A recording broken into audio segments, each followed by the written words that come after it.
board. The Alumni Association will host live Zoom events featuring a Fairbanks School of Public Health student and a faculty member from January to May. Each session will be recorded for individuals interested in the topic but unable to join us. I'm Alicia Felix, a junior student here at Fairbanks studying health services management. Today I'll be speaking with Dr. Valerie Yeager, who serves as an associate professor in the Department of Health and Policy Management. Dr. Yeager and I will be speaking about a newly published review of the Indiana's public health system led by Dean Halverson and Dr. Yeager. The review examined the current state of Indiana's public health system in the context of recent attention resulting from the COVID-19 pandemic. Their research highlights infrastructure needs and makes recommendations to improve Indiana's underfunded and undervalued public health system. Throughout this event, please utilize the chat box below. Clicking the chat option will open a chat box on either the right side or center of your screen. This is where you should type out questions for Dr. Yeager or myself, or to initiate a conversation with other participants. Once you're finished typing your question, hit enter and feel free to either exit out of the chat box or leave it open to keep an eye on side discussions that may be happening. We are hoping for a robust conversation, and we will be referring to questions at the halfway point of the session and at its conclusion. We'll be monitoring questions and we will try to get to them all. A few reminders about Zoom. We have automatically turned off your microphone and will attempt to keep everyone muted except for those speaking and asking questions. Additionally, this session is being recorded for those who could not attend. We appreciate your willingness to connect with us virtually. On that note, let's get started.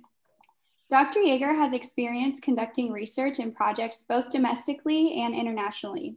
Her work broadly focuses on healthcare and public health systems. Within the field of public health systems and service research specifically, Dr. Yeager has studied the public health accreditation, organizational leadership, training, and recruiting and retaining the public health workforce. Other research interests generally align with issues of healthcare quality, such as access to care, care coordination, and use and impacts of health information technology. Please join me in welcoming Dr. Yeager. Thank you so much, Alicia. I'm just sharing my screen now, and you should be able to see the slides, and we'll go to presenter view. Okay, thank you for having me today. I'm looking forward to the discussion.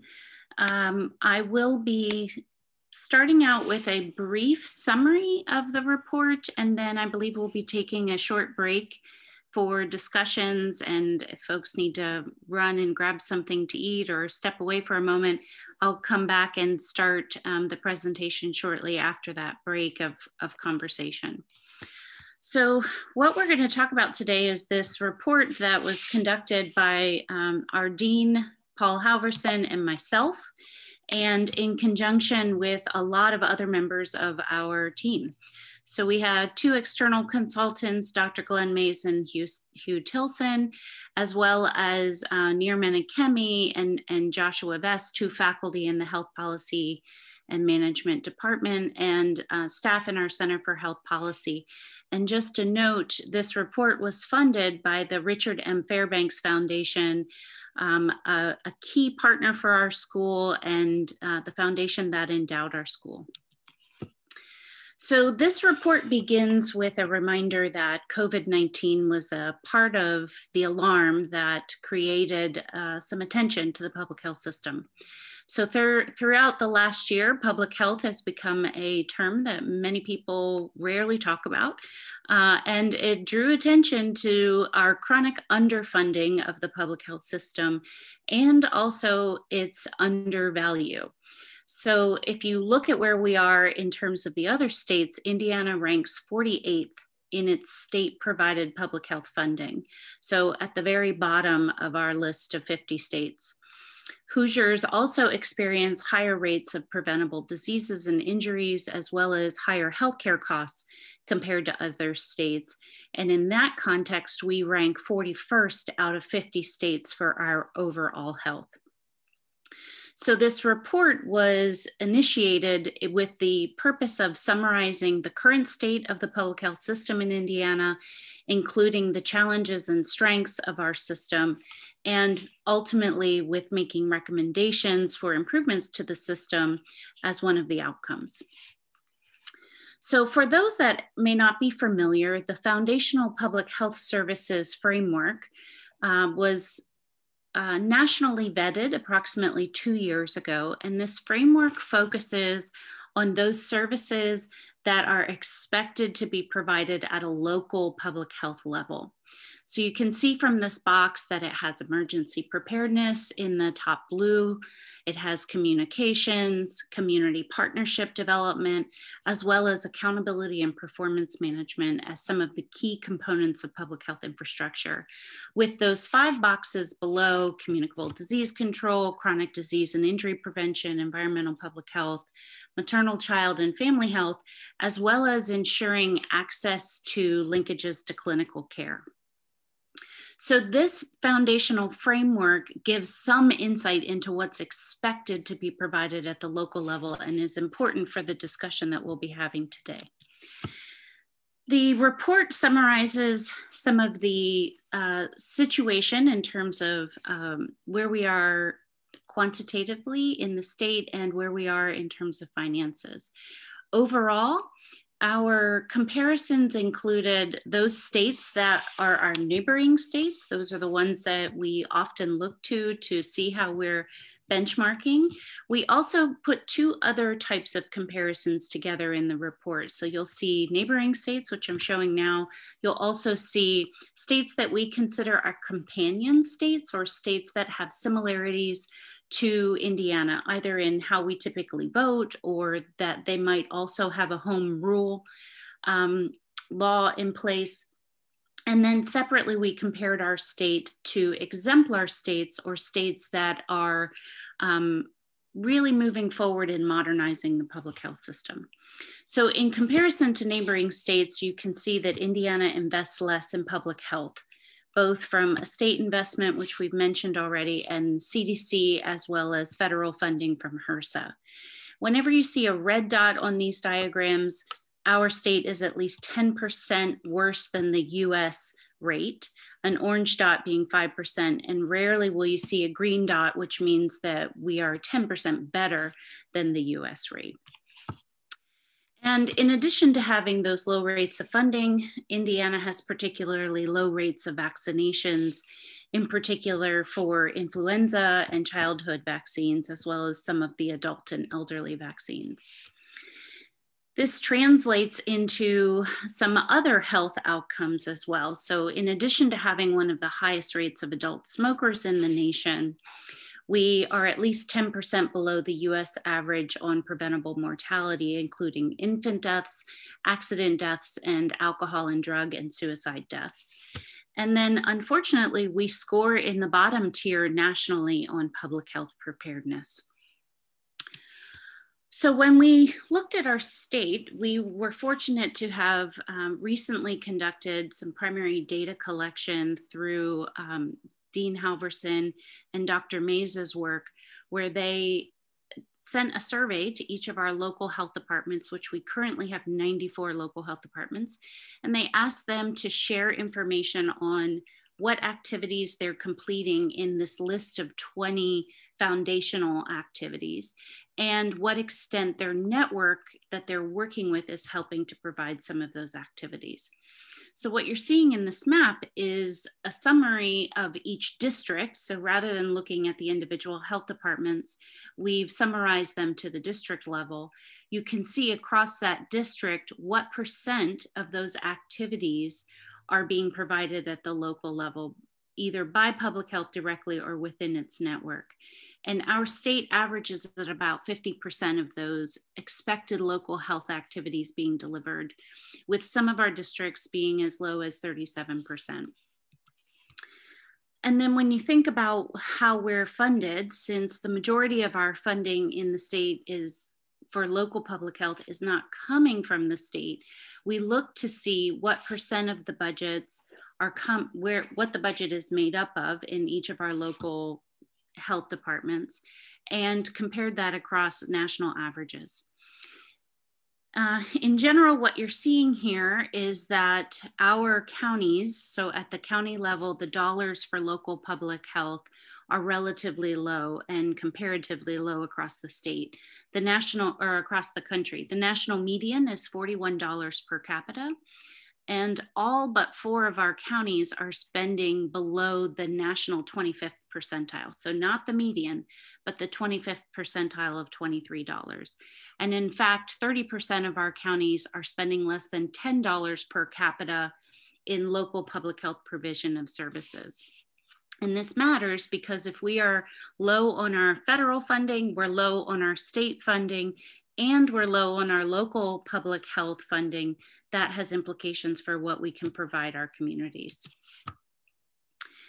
In particular, we are reliant on local sources for our local public health provision of services. And this is unlike other communities across the country, where on average, they share an expected funding from state, federal, and local. We're relying approximately 70% of our local public health budgets are coming from local sources, which ultimately translates into those less resourced communities that likely have a greater need for the protection and the prevention that public health services provide, also have less funding and less capacity to ensure that they're receiving them. And this is important because the skills and the tools that facilitate an efficient and an effective public health system are not present in some of our local settings.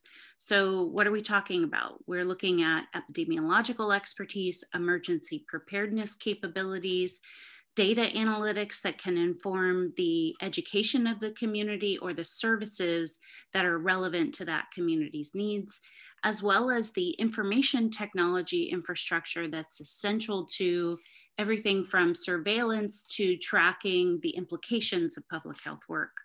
So this means that in many of our settings, most of our public health system is relying on paper-based reporting, and that translates into delays.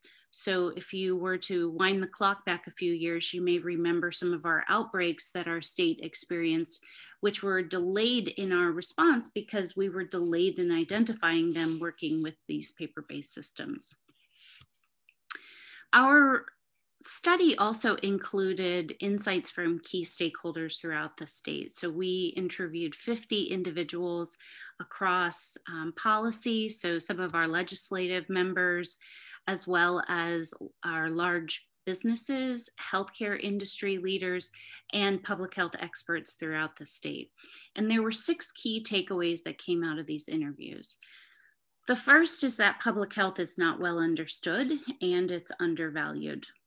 The second is that public health does not have sufficient funding to be as effective as needed, and that there's a lack of specific types of public health expertise and skills at the local level.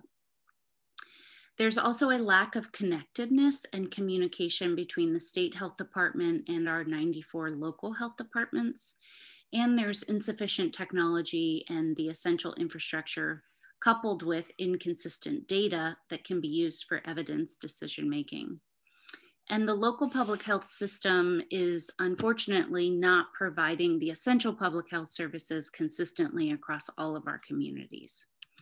So these insights, as well as the information that we were able to gather in our analysis of the system, were used to create 4 key recommendations and 15 implementation steps.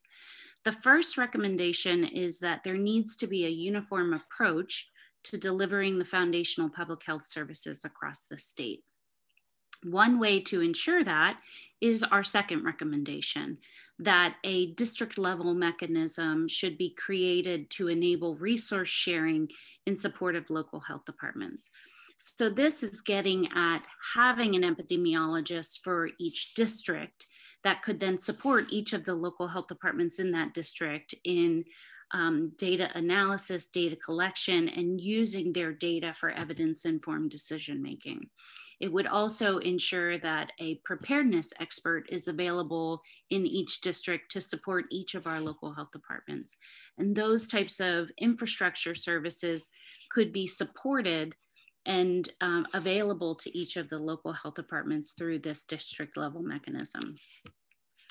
The third recommendation is that the state health department's oversight capabilities and its capacity to support the local system needs to be strengthened. Currently, we have one individual in the state health department who's tasked with supporting our 94 local health departments.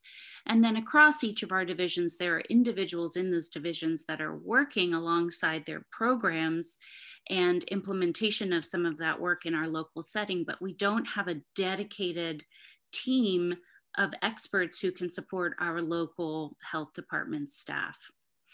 The fourth recommendation is that under the auspices of a state board of health, a multidisciplinary statewide implementation committee needs to be created. And that committee would be tasked with executing the implementation steps outlined in the report in accordance with stakeholders' suggestions and recommendations. So those individuals who are part of the system being part of the implementation. So one of the important components of this recommendation set is that there needs to be some additional revenue from the state level. We were anticipating that there would be an increase, a potential increase in the tobacco tax this legislative session. And should that be available, the recommendation was that it be used to establish an Indiana Public Health Trust Fund. And that trust fund being explicitly limited to the provision of those foundational public health services in the local setting and assuring the necessary infrastructure for the public health system. The recommendation initially asked for $50 million in the first year with an ultimate goal of $328 in the annual contribution. And this is based on some economic models that showed that if we could get to $14 per capita from state funds, so that those could be state taxes on tobacco, or they could be funds coming from the state general fund, that we would achieve a reduction in annual medical costs by $168 million in the 10th year, an annual reduction, preventing almost 900 deaths annually and adding 1 year of life to life expectancy for lower income populations. If we could get to that $328 million annual investment, which a $2 tobacco tax would cover, this would mean an additional $55 per capita and a comprehensive level of public health system across the state, reducing annual medical costs to $350 million in reductions by the 10th year, preventing 3,600 deaths annually, and adding almost over 4 years of life for lower income populations. So I'm going to pause here and turn it back over to Alicia and see if folks have discussion questions before we go into some of the details of the report. Thank you. We've received a few questions, so I'll go ahead. The first one was, given that this review has the potential to significantly impact our public health system, have you worked with the press to expand coverage on potential public health reform? Oh, good question. Thank you. So our team at the Fairbanks School worked with sharing the report with the press in early January. And that led to a couple articles covering it. There was also a television coverage in one evening news that was relatively brief, but then we received a request to participate in an hour-long discussion with our local NPR station, WFYI. And I believe we can share the link in the recording to that if anyone would like to listen to that interview Dean Halverson and I conducted with WFYI. So there's been some coverage through our media, local media and state media to share the report. We've really been able to share the report through our partners and through the health systems and others that were engaged in the report, including the Fairbanks Foundation, helping to get the report out to key stakeholders. And that's led to a lot of additional discussion. Our next question is from Marion Green, and they asked, great work and great recommendations. What is next? How are you encouraging the uptake of this recommendation? That's also a pretty important question. Thanks, Marion. So there are a couple things that are going on right now. There are some interest groups that have asked us to present the report to them and their stakeholders. And each of those has generated some ideas as well as some recommendations for ways that we could continue to promote the work of the report. We're looking at the potential of developing a training for local health officials across the state, which is something that our school can probably do regardless of whether or not we're able to establish those state funds from the general fund or from taxes. So we're thinking about the ways that we can support the public health system as a school. And one of the key findings from our public health experts is that our local health officials feel like they're not connected to some of the innovations that are available for local public health delivery. So that was an immediate way that the dean and I thought, oh, that's something we could help with right away. So there are some good ideas that folks have started to kick around and help us work through. Our next question comes from Luke Brennan, and he asks, could any funds from Medicaid be redirected to these public health efforts, given that it would likely require fewer future expenditures for Medicaid? So this question's a little bit above me. So that would be some of our policymakers and decision makers at the state level, but it's an interesting idea. When you look at the report, you can see that we spoke to individuals. We spoke to our state health officer, Dr. Box. We also spoke to Dr. Sullivan, who leads FSSA. And we heard that there are certainly synergies between FSSA and some of the public health initiatives that they have under their umbrella. I know that they work closely with our state health department. And so I think there are certainly ways that they're already partnering. I'm sure there are ways that that could be expanded. And if you happen to have any insight about budgets, they're very different in terms of funding. A vast majority of the health dollars that our policymakers think of as public health dollars are actually those dollars that go to Medicaid. So public health has a much, much smaller budget than Medicaid, and Medicaid can do a lot having the budgets that they have.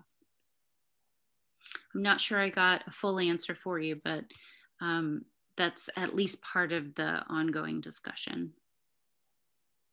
And then there's another question. Do you consider a possible reason for public health being undervalued being the potential inability for some to differentiate the difference between public health and healthcare? That's a very insightful thought. One of the challenges that we recognized early in our interviews is that some of our key decision makers can't differentiate between clinical care provision and public health services. And when public health is not well understood, it's hard to justify requests for funding. So if they assume that the funding is already being provided through, say, Medicaid dollars, then the assumption is that public health really already gets a lot of money. So being able to differentiate between what public health is and what public health does for our communities versus clinical provision of care is really an important component in this discussion. Then we have a question from Sarah Roth, and it is, public opinion and trust impacts the ability of public health to achieve objectives, compliance with recommendation, vaccine acceptance, and possibly even funding. The COVID-19 pandemic has highlighted some missteps in public messaging. What steps can be taken to improve the public image of public health? And do you see a way that doing so would align with your other recommendations or improve the chances of meeting your goals? Thanks for the suggestion, Sarah. This is an important topic, especially given that there is a bill currently being considered that would remove some of our public health authority and the ability to broadly impact public health policy without local leaders having some say in that. I think that one of the insights that we learned is that our local public health officials work very hard to build relationships with their local leaders. And still, there are some disconnects in understanding what public health should be doing versus what public health has historically been providing and what those budgets allow for. So one of the early thoughts that the dean and I were talking about is finding some way to improve the understanding of what public health is among local decision makers that have the authority to set those budgets for local health departments.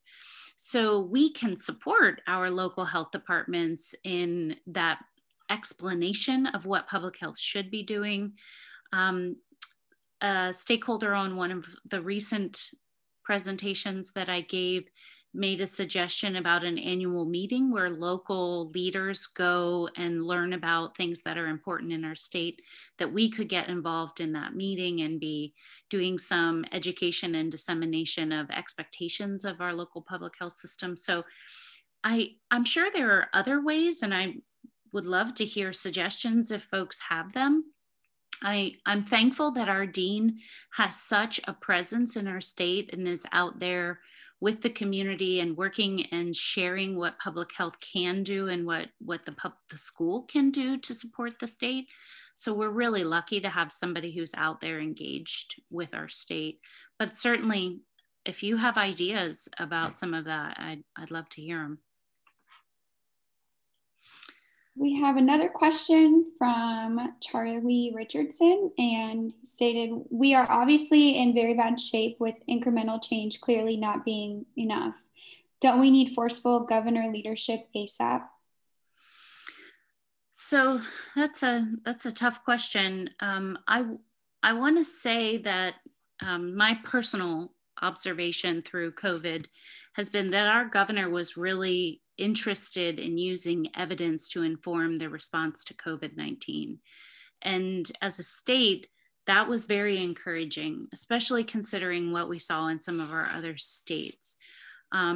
So I do think that the governor sets policy. The governor has a role in encouraging what happens in terms of budgets and what priority public health is given. And I certainly think that public health is on his agenda, but I agree that we are going to need our governor to help lead some of this work. I know my colleague Nir Menachemi is on this call, and he may have something to say about the role of the governor in the public health system. Nir, if you want to chime in. Yeah, I think you were exactly right. I think data-driven decisions is, I think, a hallmark of Governor Holcomb's approach. And the report that you're talking about right now is very much the most data-driven opportunity that I've seen in this state to kind of begin making things happen differently.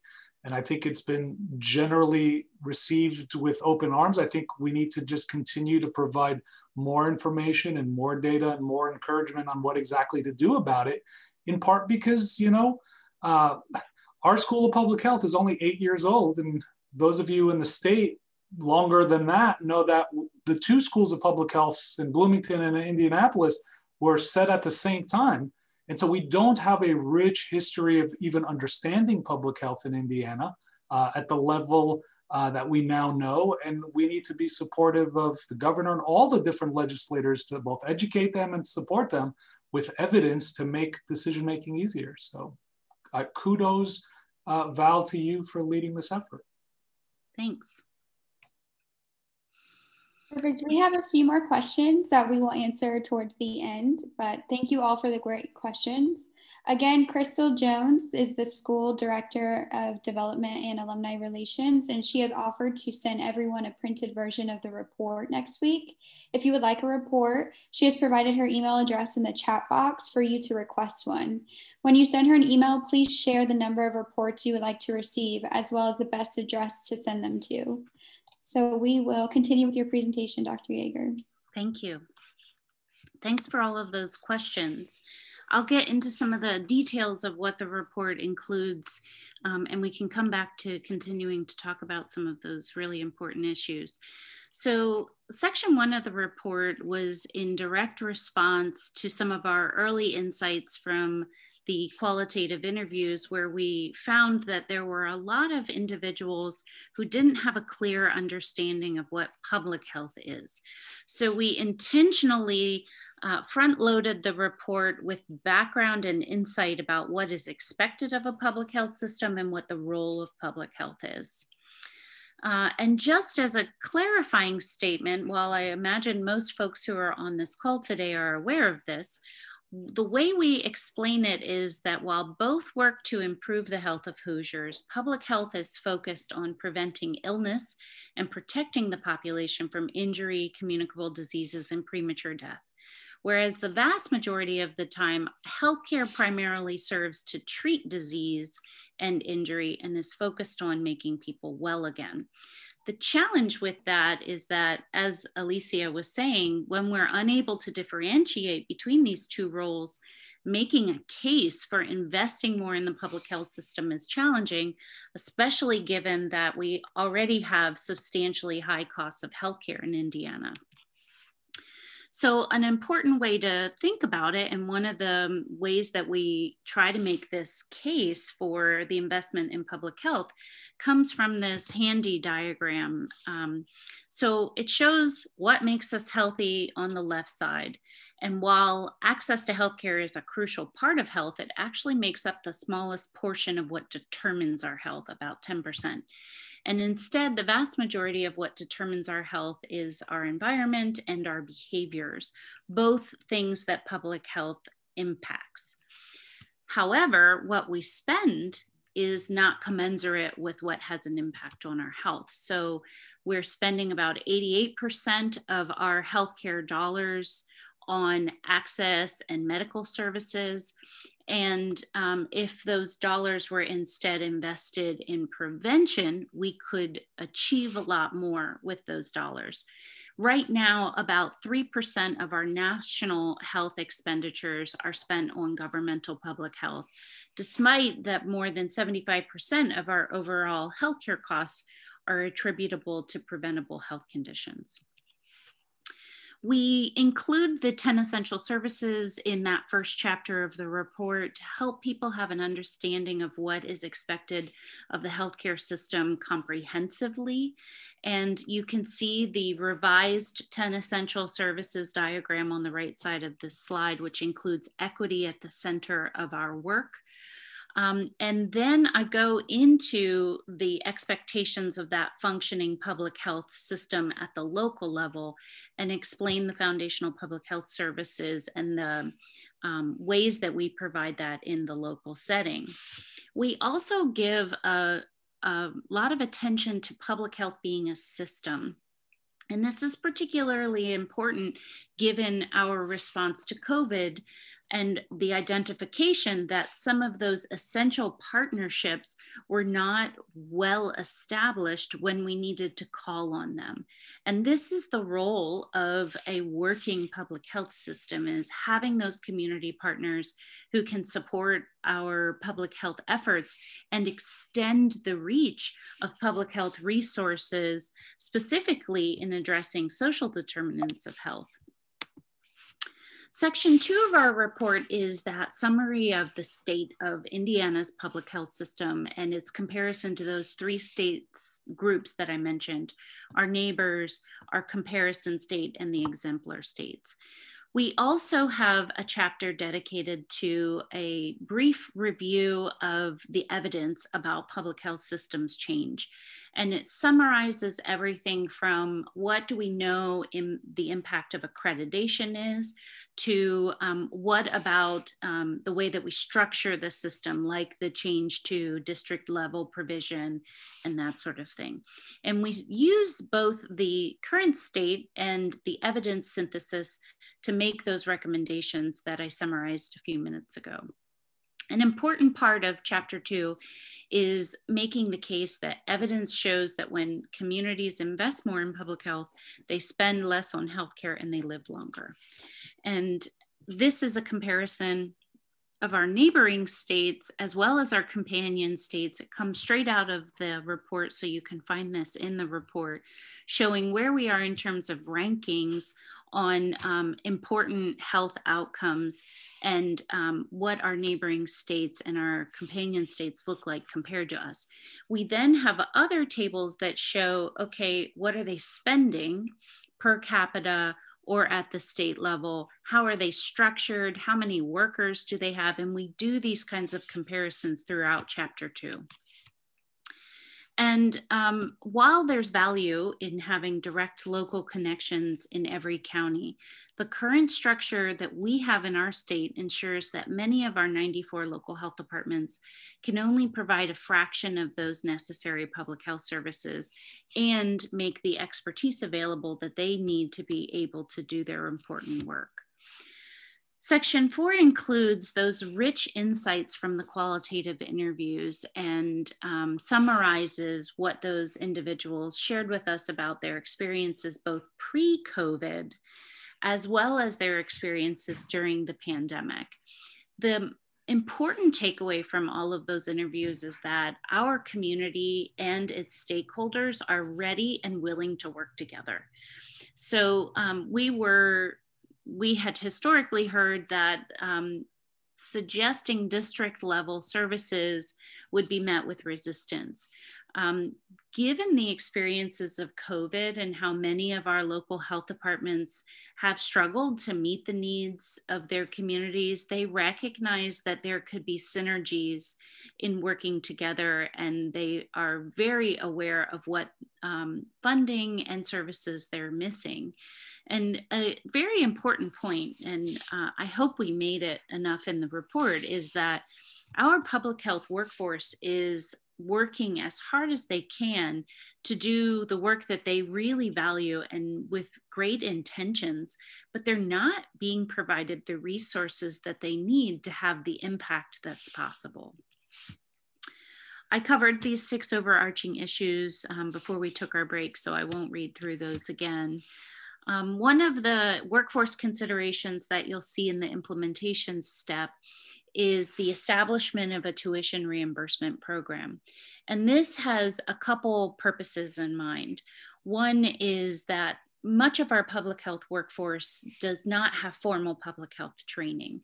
So many folks come in straight out of high school or potentially even an undergraduate program, but they've not had any formal training in public health. And then they work for long periods of time historically within the public health system. So we're at about 17% of the public health workforce having some type of formal public health training. We could improve that, but we don't provide, in most cases, any support for doing certificates or expanding the expertise of our workforce. And because we're missing this key tool for recruitment, it is hindering our ability to recruit some of our individuals that are coming out of training programs. And we have the expectation that a lot of our current public health workforce is on the verge of retirement. A survey done in 2016 showed at about 20% of the workforce was expecting to retire by last year.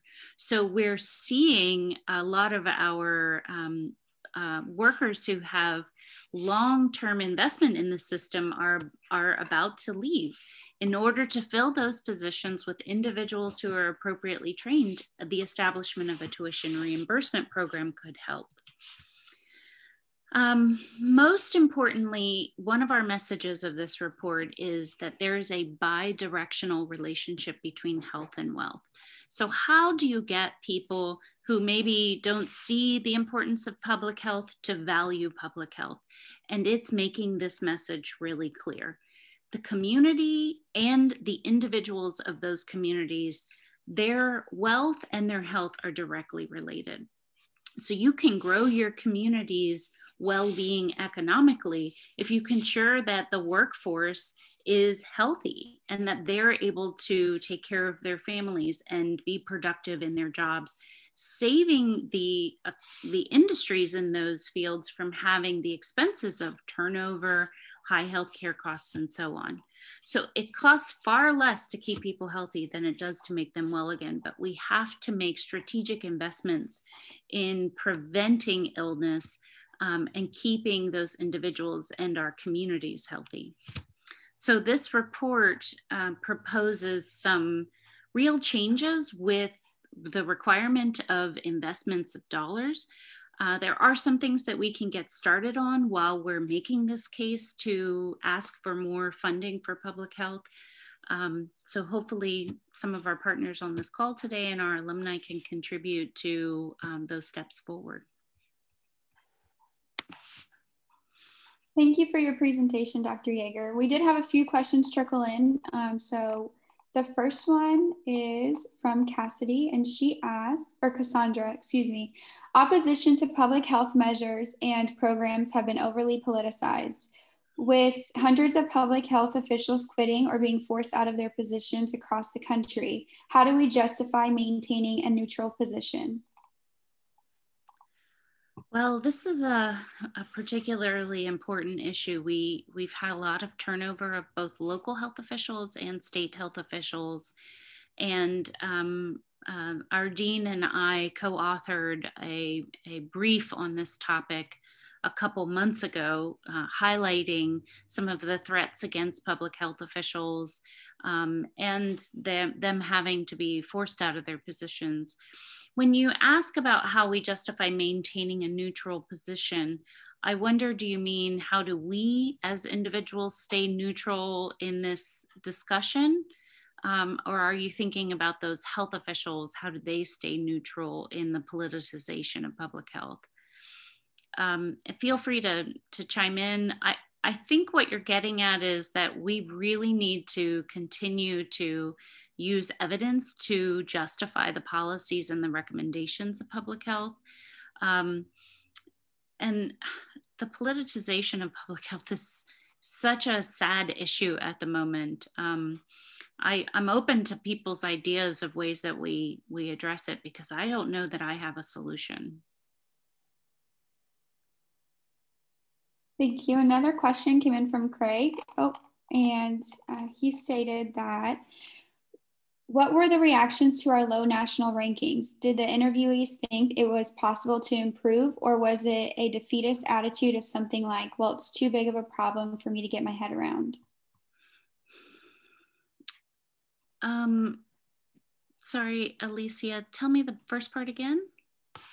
No problem. He asked, what were the reactions to our low national rankings? Did the interviewees think it was possible to improve?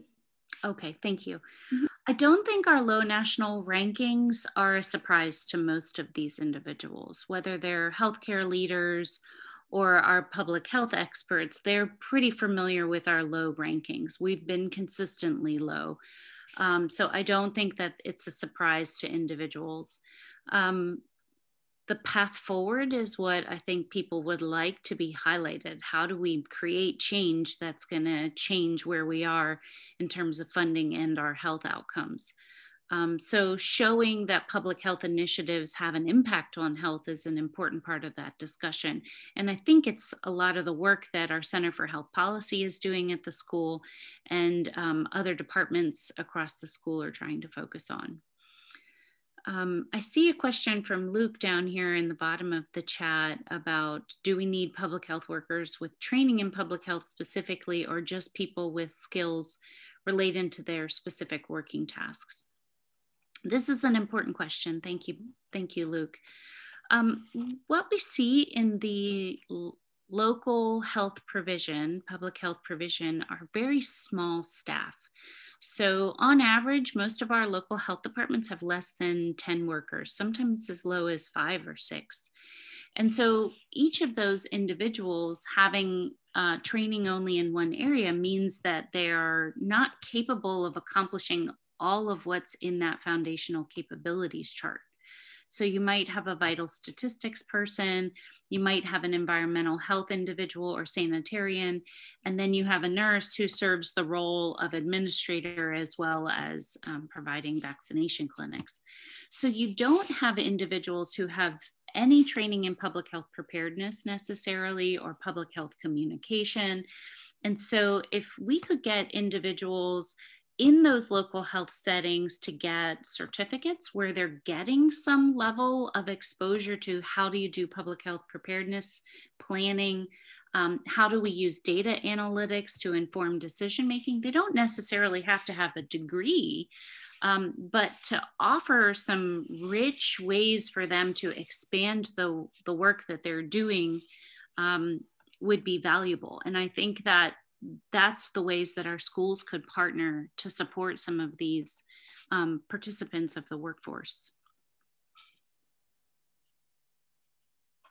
Oh, sorry, did I interrupt somebody? It was me just asking if there was another question. So the second question from Craig is how the pandemic has shaped the current perception of public health system readiness for response versus being proactive during non-pandemic times to improve health. Yeah, historically, preparedness is something that we think about only when we're in the middle of an emergency or a disaster. And the funding for preparedness tends to be very cyclical. So I'm sure you've experienced that. CDC will get money that Congress sets aside for, say, H1N1, but they're given 1 year to spend that money. And then at the end of the H1N1 outbreak, the money goes away. So there's been a big push in the last couple years to focus on public health infrastructure funding. And I know there have been proposals to Congress to try and strengthen the infrastructure dollars. For those of you who are public health practitioners, you're very familiar with much of the funding is categorical, so you can specifically spend it only in the area that that funding is designated to. And that means that some of the infrastructure and systems are not being financially supported in the ways that would be beneficial to the whole system. So this call for greater infrastructure funding, I think, could help to strengthen us and be better prepared for those disasters or outbreaks like we're dealing with now with COVID-19. Trying to keep preparedness on everyone's agenda as a part of infrastructure planning and infrastructure funding, I think, is the path forward. We have a question from Jacob, and he asked if you could have our population be more aware of 1 to 2 public health policies or facts, what would you tell them? It's a challenging one, Jacob. Well, I would probably share some evidence about the role of vaccines and what vaccines have done for our population, especially in particular, the role of the COVID-19 vaccine in protecting others in the community. I don't know what the second one would be. I'll turn to some of my colleagues who are on the line. Do you guys have suggestions? What should the public health message be? Nir, I see you turned your camera on. So, and this is building on, I think, something that you said. I think there's misinformation, maybe even ignorance out there amongst a lot of people on what public health is versus what healthcare delivery / medicine is. And I think if I had to sort of say 1 or 2 important facts is a public health system and a medical system are complementary. They don't substitute for each other. The medical system doesn't like having to deal with things that a public health system has to deal with, and vice versa.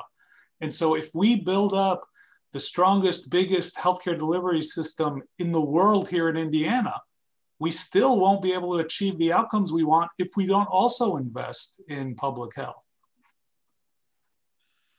Thanks for that. I do want to highlight ways that public health can extend their reach through the work of some of our healthcare delivery systems. So some of the work that I do includes community health needs assessments and support of hospitals that are federally mandated to provide a community health needs assessment and then a community health improvement plan. And each of these nonprofit healthcare systems are expected to provide resources to meet the needs, the unmet needs of their community. Public health is the ideal partner for doing some of that work. But when public health is under-resourced, which also means understaffed, they don't have the capacity to extend their reach through strengthening partnerships, because the grind means that they just got to get their work done. So if we can extend public health's capacity to work with its partners, the messages of public health can go beyond just coming from the practitioners who are out there doing the day-to-day boots on the ground work.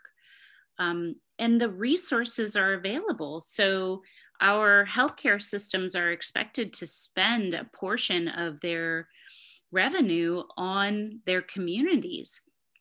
Let's work with them to use evidence-informed community implementation strategies to improve the health of the communities. And for many of our healthcare delivery partners, it's not in their wheelhouse to be thinking about how do we improve transportation for access to care, or how do we influence housing instability, all determinants of whether or not individuals get the care that they need or the preventive services that they need.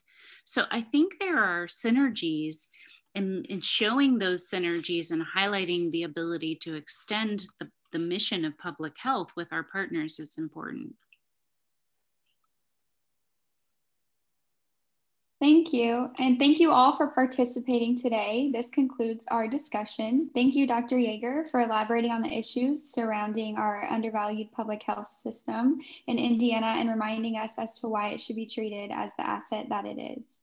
I hope you all will join us on April 2nd at noon for a discussion with Miriam Silla, a graduate student pursuing her master's in public health, and Dr. Sean Grant, faculty here at IUPUI. Thank you all. Thank you, Alicia.